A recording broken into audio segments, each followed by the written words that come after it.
तो बच्चों, आज मैं आप लोगों के सामने पोटासियम परमैंगनेट प्रिपरेशन और इसके केमिकल प्रॉपर्टीज़ को लेके आया हूँ, जो बहुत ही इम्पोर्टेंट टॉपिक है और इससे लगभग हर साल क्वेश्चंस पूछे गए हैं।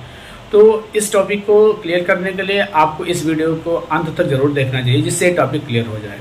अगर आप इस चैनल पर नए हैं तो बिल्कुल आप वीडियो को देखिए और उसके क्वालिटी के बारे में आप कमेंट करके ज़रूर बताएं। अगर आप पुराने हैं तो इस वीडियो को आप अपने फ्रेंड्स को भी शेयर करें, जिससे ज़्यादा से ज़्यादा लोग इसका फ़ायदा पा सकें। ठीक है, तो students, let us start our topic. क्या हमारा टॉपिक है? KMnO4।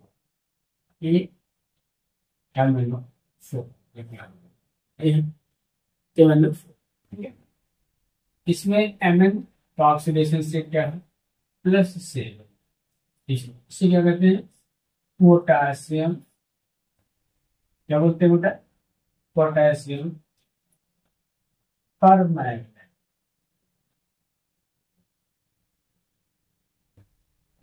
पोटासियम परमैंगनेट इसे बोलते हैं। तो ये है। अब इसको हम लोग देखते हैं, ये है क्या? स्ट्रॉन्ग क्या है आपका? ये स्ट्रॉन्ग ऑक्सीडाइजिंग एजेंट है and used as bleaching reaction. ठीक है, पहला पॉइंट क्या है इसमें, इसके बारे में देखो। It is strong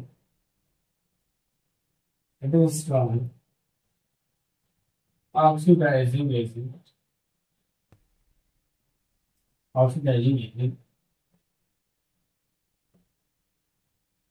act as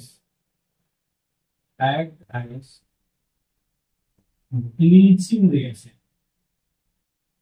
अंदर क्या ब्लीचिंग रिएक्शन। बेटा थोड़ा सा वीडियो बड़ा हो सकता है, ठीक है, इसलिए मैं चीजों को लिख के एक्सप्लेन करूंगा, जिससे वीडियो बहुत बड़ा ना हो पाए। ठीक है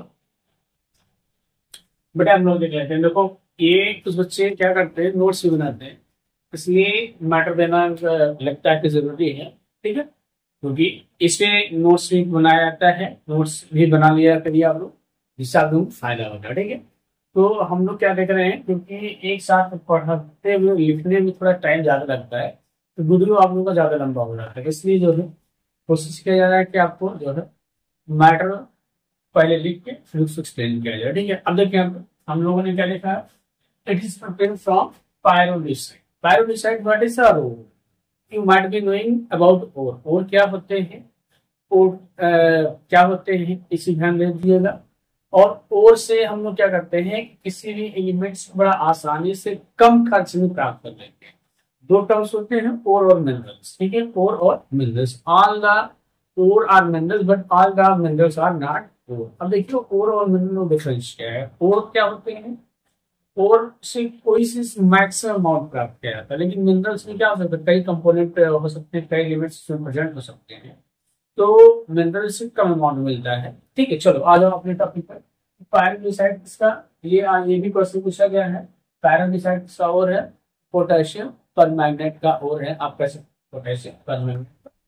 ठीक है, अब देखो या हम लोग कह सकते हैं मैंगनीज का और, ऐसे भी कह सकते हैं। चलो यहाँ पे हम क्या देखते हैं, कैसे को प्रिपेयर किया गया है। Let us see here, pyrolusite is fused with sodium hydroxide in presence of air to form potassium manganate. क्या है बेटा? Potassium manganate.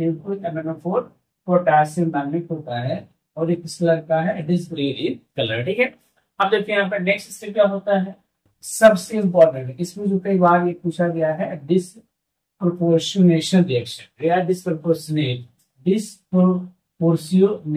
ध्यान देना, डिसप्रोपोर्शनेशन रिएक्शन या डिसप्रोपोर्शनेट होता क्या है, ये थोड़ा सा हम अगर ध्यान दे दें, क्योंकि कई बार इसमें डिसप्रोपोर्शनेट साथ में पूछा गया, राइट एग्जाम्पल ऐसे पूछता है। तो हम लोग क्या देखते हैं यहाँ पे, देखो इसमें आपने ऑक्सीडेशन चैप्टर पढ़ा होगा, ऑक्सीडेशन रिएक्शन क्लास 11 में। ठीक है, और आपने सेकेंड पेपर में आपने पढ़ा होगा कैनिजारो रिएक्शन। ठीक है, तो हम लोग क्या कहते हैं कि कैनिजारो रिएक्शन अगर आपने पढ़ा है, थोड़ा सा भी याद हो, तो अगर हम लोग कैनिजारो रिएक्शन की बात करते हैं यहाँ पे, बहुत ज्यादा बात नहीं करना है, तो मैंने ऑलरेडी पढ़ा रखा है। ठीक है, तो कैनिजारो रिएक्शन क्या होता है बेटा? कैनिजारो रिएक्शन में एक मॉलिक्यूल क्या होता है? ऑक्सीडाइज होता है, एक मॉलिक्यूल रिड्यूस होता है। मतलब क्या होता है कि ऑक्सीडेशन रिडक्शन क्या होता है? टुगेदर होता है, साइमल्टेनियसली होता है। ठीक है, तो यहाँ देखो इसको हम कहते हैं potassium manganate disproportionate in acidic medium, disproportionate in acidic medium, ध्यान देंगे disproportionate in acidic medium to form potassium permanganate manganese oxide. अब हम क्या करते हैं, कैसे डिस्प्रपोर्शनेट रिएक्शन, देखो यहाँ पे हम लोग ऑक्सीडेशन स्टेट करें, देखें यहाँ पे तो Mn का +6, ये थोड़ा सा ध्यान रखिएगा, अगर नहीं आ रहा है कमेंट करके बताइए उनका। यहाँ पे क्या हो रहा है +4 +7 हो जाता है, और यहाँ पे क्या हो जाता है +4। अब देखो यहाँ पे ऑक्सीडेशन इंक्रीज हो रहा है तो ये ऑक्सीडेशन हो गया, ये ऑक्सीडेशन नंबर क्या हो गया डिक्रीज हो रहा है, तो रिडक्शन होगा। तो ठीक है, और reaction in which oxidation and reduction simultaneously takes place known as redox reaction, ये आपका रेडॉक्स रिएक्शन है। लेकिन इसमें क्या ध्यान देना है कि एक ही रिएक्शन में, अगर किसी रिएक्शन में एक ही एलिमेंट है जो ऑक्सीडाइज भी हो रहा है और क्या हो रहा है रिड्यूस भी हो रहा है, उसको हम लोग क्या कहते हैं डिस्प्रपोर्शनेट रिएक्शन। तो हम लोगों ने क्या देखा है कि पोटेशियम मैग्नेट क्या होता है डिस्प्रपोर्शनेट होता है, और वो क्या बना देता है डिस्प्रपोर्शनेट होने के बाद क्या बना देता है पर्पल कलर का पोटेशियम परमैंगनेट मैग्नीज डाइऑक्साइड, और इस तरीके से हमें ये प्राप्त हो जाता है। ठीक है, तो इसमें सबसे ज्यादा इंपॉर्टेंट डिस्प्रपोर्शनेट रिएक्शन होता है। डिस्प्रपोर्शनेट रिएक्शन में क्या होता है कि एक स्पीसीज क्या हो, एक एलिमेंट ऑक्सीडाइज होती है और वही क्या होते हैं रिड्यूस होते हैं। ठीक है, एक एलिमेंट ऑक्सीडाइज होती है और रिड्यूस होती है, तो इस चीज को थोड़ा सा ध्यान देना। देखो और रिडॉक्स रिएक्शन में क्या होता है, एक ही रिएक्शन में ऑक्सीडेशन रिडक्शन दोनों होता है, ये दोनों अलग अलग टर्म है। ठीक है, एक ही रिएक्शन में उसमें कहा जाता है, सेम स्पीसीज नहीं कंसीडर किया जाता, थोड़ा सा उसको ध्यान रखिएगा। रिडॉक्स रिएक्शन में इसमें थोड़ा सा डिफरेंस है। ठीक है, तो ये हो गया। अब देखिए और मेथड क्या है जिससे हम लोग इसको प्रिपेयर कर सकते हैं। नेक्स्ट मेथड क्या है, लेबोरेटरी मेथड क्या है, manganese salt is oxidised by peroxidised sulphate to potassium permanganate. Manganese salt है यहाँ पे Mn+2 है, इसको क्या कहते हैं परऑक्सीडाइज्ड सल्फेट, परऑक्सीडाइज्ड सल्फेट द्वारा ऑक्सीडाइज होता है। ठीक है, manganese salt is oxidised by peroxidised sulphate to potassium permanganate, और एक पर्पल कलर का स्ट्रक्चर क्या होता है पर्पल कलर का स्ट्रक्चर, पर्पल कलर का। अब देखिए यहाँ पे एक क्वेश्चन इसमें पूछा गया है कि ये किसके तरीके से होता है, ये आइसो स्ट्रक्चरल किसके होता है। ठीक है, तो ये किसका आइसो स्ट्रक्चरल KCl4 KClO4 ऐसे अगर हम लोग लगा देते हैं के ये हट जाएगा, और अगर ऐसे लिखते हैं तो ClO4, तो ये किसके मतलब हम लोग कह सकते हैं कि KMnO4 ऐसे बना दो, KMnO4 किसका आइसो स्ट्रक्चर KCl4 के आइसो स्ट्रक्चर होता है, मतलब इन दोनों का स्ट्रक्चर क्या होता है सेम होता है, एक ही तरीके का होता है, इसलिए आपको यहाँ पे ध्यान रखना है। तो एक बार हम लोग पुनः इसको ध्यान दे देते हैं, फिर आगे बढ़ते हैं। नेक्स्ट मेथड हम लोग देख लेंगे जो कोई स्ट्रॉन्ग ऑक्सीडाइजिंग एजेंट होता है। क्या होता है बेटा स्ट्रॉन्ग ऑक्सीडाइजिंग एजेंट होता है ब्लीचिंग एजेंट। ठीक है, इसको कैसे प्रिपेयर करते हैं, it is prepared from pyrolusite and it involves 2 steps. First step is what is that pyrolusite ore is made to react with alkalis, mostly potassium hydroxide. In presence of air, it forms potassium magnate K2MnO4, which undergoes a disproportionation reaction to form potassium magnate, magnesium oxide and what। ठीक है, तो ये भी देखो यहाँ पे ये हम लोग क्या देख रहे हैं, ये आपका हो गया, इसे पायरोलुसाइड कहते हैं। इसका रिएक्शन के साथ कराया गया, ये भी रहा है ग्रीन कलर का होता है। फिर इसका रिएक्शन देखो ये है potassium magnet, potassium permanganate, potassium permanganate, ये पोटेशियम मैग्नेट को आप एसिडिफिकेशन कराते हैं, इन प्रेजेंस ऑफ एसिड में क्या होता है, इन प्रेजेंस ऑफ एसिड में क्या हो जाता है, ये बेटा ध्यान देंगे, इन प्रेजेंस ऑफ एसिड में क्या हो जाता है डिस्प्रपोर्शनेट। आपको डिस्प्रपोर्शनेट बताए हैं कि अगर एक स्पीसीज ऑक्सीडाइज हो रहा है रिड्यूस हो रहा है तो उसको हम क्या कहते हैं डिस्प्रपोर्शनेशन रिएक्शन, और उस स्पीसीज को डिस्प्रपोर्शनेट स्पीसीज कहते हैं। ठीक है, फिर इसको हम लोग लेबोरेटरी मेथड में प्रयोगशाला में कैसे बनाते हैं, तो प्रयोगशाला में हम लोग कैसे बनाते हैं, manganese salt is made to react, manganese salt is oxidised by peroxidised sulphate gives purple colour potassium permanganate या मैग्नेट। अब ध्यान देना यहाँ हम ये आयनिक फॉर्म में लिखा है, अगर इसको हम पोटेशियम के फॉर्म में लिखेंगे यहाँ पोटेशियम फॉर्म में लिखेंगे तो क्या बनेगा KMnO4 ठीक है, ये चीज में। और ये किसका आइसो स्ट्रक्चर होता है, KClO4 के आइसो स्ट्रक्चर होता है। अब लास्ट इसका प्रिपरेशन मेथड देख लेते हैं। अब हम लोग क्या देख रहे हैं यहाँ पे, देखो 2MnO2 fused with KOH and form MnO4 electrolytic oxidation electrolytic oxidation in alkaline solution. It is prepared by the it is prepared by the alkaline. It is prepared by the fusion of alkali followed by electrolytic oxidation.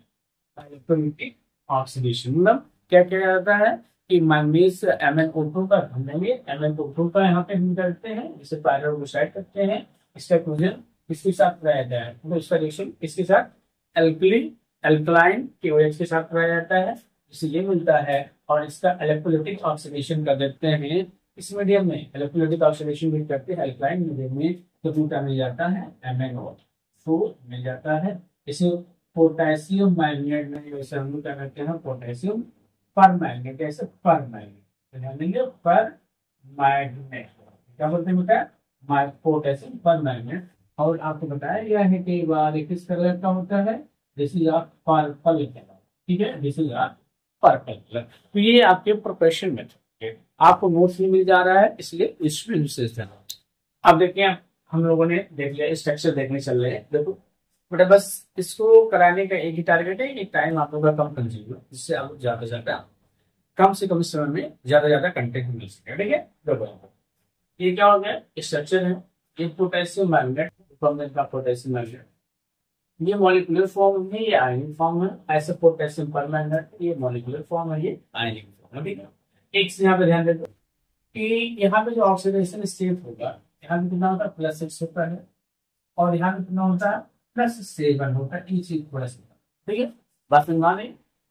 आप लोग इसका दोनों का structure क्या होता है, tetrahedral, क्या होता है टेट्राहेड्रल, क्या होता है बेटा टेट्राहेड्रल, टेट्राहेड्रल होता है। देखो यहाँ पे दो नेगेटिव चार्ज है, एक चार्ज यहाँ, एक चार्ज यहाँ। इसका देखो इसमें एक नेगेटिव चार्ज, एक चार्ज यहाँ। इसका कलर क्या होता है, पर्पल कलर का होता है। इसका कलर क्या होता है, ग्रीन कलर का। ध्यान देने को क्वेश्चन पूछा गया, ग्रीन कलर का होता है। ये इसका नेचर क्या होता है, पैरामैग्नेटिक होता है। इसका नेचर क्या होता है, डायमैग्नेटिक होता है। इतने सारे क्वेश्चन इससे पूछे गए हैं, what will be the nature of this, ठीक है। अब देख लीजिए यहाँ पे हम लोग इसकी प्रॉपर्टीज, डायरेक्ट लोग केमिकल प्रॉपर्टीज पे चलते हैं, ठीक है। वो फिजिकल प्रॉपर्टीज काफी कम बार पूछे गए, इसलिए मैं उसको कंसिडर नहीं करूंगा, केमिकल प्रॉपर्टीज पे आ जाता है। यहाँ पे जो ये डबल बॉन्ड बना है, ये इसके ऑर्बिटल p ऑर्बिटल और इसके Mn के d ऑर्बिटल के ओवरलैपिंग के कारण यहाँ पे पाई बॉन्ड है, ठीक है। इसे आपको थोड़ा सा ध्यान रखना होगा। अब देखिए it produce nascent oxygen. Nascent oxygen is a highly reactive oxygen. These are being produced during chemical reactions. ठीक है, chemical reactions के दौरान ही प्रोड्यूस किए जाते हैं, और ये क्या होता है, हाईली रिएक्टिव, ठीक है। अब देखिए यहाँ पे अगर ये हाईली रिएक्टिव होंगे, ठीक है, इसके कारण solution which causes bleaching action, ये ब्लीचिंग एजेंट के रूप में काम करता है ऑक्सीडेटिव प्रॉपर्टीज। जो ये ऑक्सीडेटिव प्रॉपर्टीज यूज करता है नेसेंट ऑक्सीजन के कारण ही ये ऑक्सीडेटिव प्रॉपर्टीज शो करता है। अब देखिए यहाँ पे नेक्स्ट अगर हम लोग देखते हैं यहाँ पे केमिकल प्रॉपर्टीज में क्या हो रहा है, देखो यहाँ पे ये एसिडिक मीडियम, बेसिक मीडियम और न्यूट्रल तीनों मीडियम में क्या काम करता है, ध्यान देंगे क्या काम करता है, ऑक्सीडाइजेशन। इसी के साथ हम लोग एक चीज और कैलकुलेट करते हैं, इक्विवेलेंट वेट। एसिडिक मीडियम में इक्विवेलेंट वेट क्या होगा, और बेसिक मीडियम में और एसिडिक मीडियम, ठीक है। तो इस तरह की केमिकल रिएक्शंस में अगर हम लोग क्या करते हैं कि वैलेंट वेट कैलकुलेट करते हैं, तो उसकी आइडिया क्या होता है कि जो एलिमेंट है, जैसे ये है MnO4 में ये मेटल है, उसके ऑक्सीडेशन स्टेट में कितने चेंज होते हैं उससे उसकी मॉलिक्यूलर वेट डिवाइड कर देते हैं, ठीक है। तो इसका इसका वेट कितना 158 मॉलिक्यूल को लेते हैं 158, ठीक है। अब देखो यहाँ पे ऑक्सीडेशन स्टेट क्या होगा बेटा, यहाँ पे ऑक्सीडेशन स्टेट क्या होगा आप बताइए, यहाँ पे प्लस क्या होगा, +7 हो गया, और यहाँ पे ऑक्सीडेशन स्टेट क्या होगा +4। तो अगर इसका हमें न्यूट्रल मीडियम में इक्विवेलेंट वेट निकालना है तो कैसे निकालेंगे दोस्तों, इसके ऑक्सीजन मॉलिक्यूलर वेट को हम लोग कैसे डिवाइड करते हैं, change in oxidation number 158 divide by क्या होगा 158 बाय, देखो वहां पे कितना है 7 और यहाँ पे क्या है 4, 7 माइनस 4, तो क्या हो जाएगा, ये आ जाएगा आपका, ध्यान देंगे 158 बाई 3, तो क्या हो जाएगा 5 3 सा एंड 5 2 सा, ठीक है 5 3 सा एंड 5 2 सा 32 पॉइंट एंड 2 विल बी 6, ये हो जाएगा इस मीडियम में, किस मीडियम में, एस सॉरी न्यूट्रल मीडियम। ऐसे अगर यहाँ पे भी देखते हैं बेसिक मीडियम में भी, यहाँ पे भी यही होता है 158 बाई 3 और 32.6, लेकिन अब देखें यहाँ पे 32.6 हो जाता है, ठीक है। तो अगर हम लोग यहाँ पे देखें किस केस में, इसके केस में बेटा ध्यान देंगे, इसके केस में अगर हम लोग देखें यहाँ पे, इसके केस में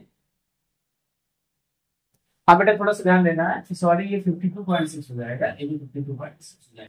अगर इस केस में देखें, यहाँ पे देखते हैं ध्यान देंगे, और यहाँ पे भी देखते हैं, ठीक है हम भी देखते हैं, तो यहाँ पे देखो यहाँ में +7 है और यहाँ में कितना है +2 है, तो यहाँ पे हम 158 divide by 7 minus 2, 7 minus 2 equal 5, 158 divide by 5, तो क्या हो जाएगा 5 3 जा एंड 5 1 जा एंड 6 का, ये हो जाएगा, ठीक है। तो ये चीज थोड़ा सा ध्यान रखिएगा, ये कंपटीशन में पूछा गया है कि एसडी मीडियम में और क्या वेट है, इक्विवेलेंट वेट है, और बेसिक मीडियम में और न्यूट्रल मीडियम में क्या इसका इक्विवेलेंट वेट होगा, ठीक है।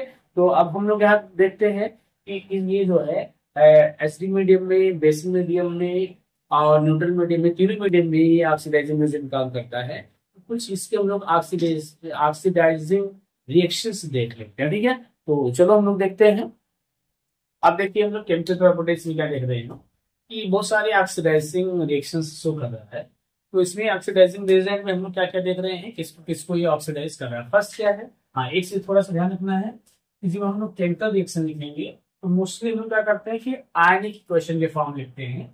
जैसे हमने यहाँ लिखा KMnO4 बेटा, KMnO4, तो इसमें आप रिएक्शन में देखो कि ऐसे हमने नहीं लिखा है, या ये इक्वेशन ऐसे नहीं लिखा जाता है, MnO4 माइनस करके लिखा जाता है, ठीक है। आयनिक मतलब क्या होगा K प्लस और MnO4 माइनस करके, ये आयनिक इक्वेशन के टर्म में लिखा जाता है। इस चीज को थोड़ा सा ध्यान रखिए। यहाँ पे क्या कर रहा है, देखो आयोडाइड है, आयोडाइड है किसमें कन्वर्ट करता है, आयोडीन में। तो कुछ कॉमन चीजें हैं, तो आप ऐसे आप कर लो, कैसे आयोडाइड सल्फाइड, ठीक है, देखो iodide sulphide ferrous and carboxylate, ठीक है। ध्यान देना, देखो इनके सबका रिएक्शन क्या है, सेम। क्या सेम है, देखो मैं बता रहा हूँ, देखो यहाँ पे Mn यहाँ पे सेम, तो सब में ये है, सब में नंबर ऑफ हाइड्रोजन क्या है, सेम है, नंबर ऑफ हाइड्रोजन सेम से, ठीक है। तो यहाँ पे क्या देख रहे हैं हम लोग, आयोडाइड को आयोडीन में कन्वर्ट कर दे रहा है, देखो फिर किसको सल्फाइड, सल्फाइड बेटा सल्फाइड को सल्फर में, सल्फाइड को सल्फर में ऑक्सीडाइज कर रहा है। यहाँ पे देखो फेरस को फेरिक में ऑक्सीडाइज कर रहा है, ठीक है। और फिर क्या है कार्बोक्सिलेट को कार्बन डाइऑक्साइड में ऑक्सीडाइज कर रहा है। तो ये ध्यान देना, देखो इसमें जो ये चारों रिएक्शन हमने लिखा है, ये जो चारों रिएक्शन हमने लिखा है, इसमें कॉमन चीज है, कॉमन ज्यादातर कॉमन चीज है। एक रिएक्शन आप याद कर लो, बाकी सब आपको याद हो जाएगा। जैसे देखो आयोडाइड को याद कर लो, एक आपने याद किया, तो सब में देखो इसमें भी यही सेम है, इसमें भी सेम होगा, इसमें भी सेम होगा, इसमें भी ये सेम है, सेम है, सेम है, ठीक है। केवल आपको क्या याद करना है, इसमें ये वाला जो सल्फाइड है, आयोडाइड है, फेरस है और कार्बोक्सिलेट है, ठीक है। जिससे थोड़ा सा आप याद देखिए, देखो इधर भी सब सेम है, सब सेम है, यहाँ पे क्या है सब सेम है, यहाँ भी देखो सब सेम है, यहाँ भी सब सेम है। तो इस तरीके से आप याद रख सकते हो। बस केवल आपको क्या करना है कि ये वाला पोर्शन, इतना पोर्शन थोड़ा सा ही लर्न करना है, ये वाला पोर्शन और ये वाला पोर्शन लर्न करना। और इसमें भी ध्यान दीजिए, देखो इस तीनों में 5 ही है, इस तीनों में तो 5 ही है, इसमें 10 से वो केवल हुआ है। तो आप लोग कोशिश करेंगे थोड़ा सा तो याद हो जाएगा, ठीक है। तो बात समझ में आ रही है। इन एसडी मीडियम में जैसे सल्फाइड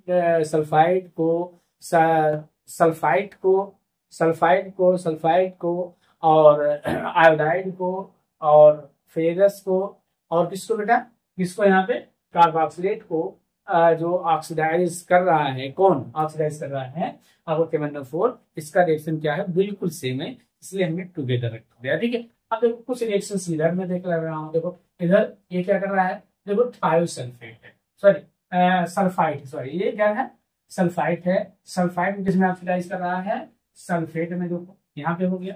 अब इसमें देखो हर एक रिएक्शन जहां भी ऑक्सीडेशन रिएक्शन है, देखो ये कॉमन है, 2 मॉलिक्यूल लिया गया। फिर हर ऑक्सीडेशन, जहां भी ऑक्सीडेशन होगा, देखो हर केस में क्या मिल रहा है, Mn2+ से मिल रहा है। तो ये दो चीजें मैं आपको कहानी बता दे रहा हूँ, बस आपको याद रखना। देखो सल्फाइड में क्या कितने हाइड्रोजन लिए गए हैं, 6 हाइड्रोजन लिए गए, 3s2 मिला है। देखो नाइट्राइड में कितने हाइड्रोजन ले गए हैं, 6 हाइड्रोजन ले गए हैं। और ये देखो नाइट्राइड को किसमें ऑक्सीडाइज कर रहा है, नाइट्रेट में ऑक्सीडाइज कर रहा है।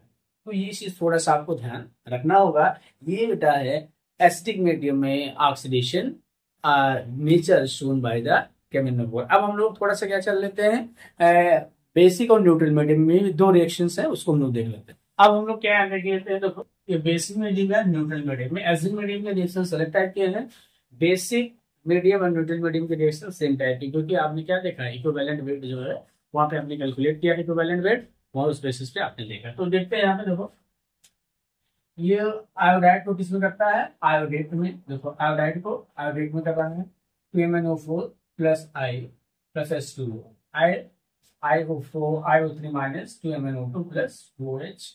फिर ये क्या कर रहा है, देखो थायोसल्फेट है, इसमें H2O3 को थायोसल्फेट को किसमें कन्वर्ट कर रहा है, सल्फेट में।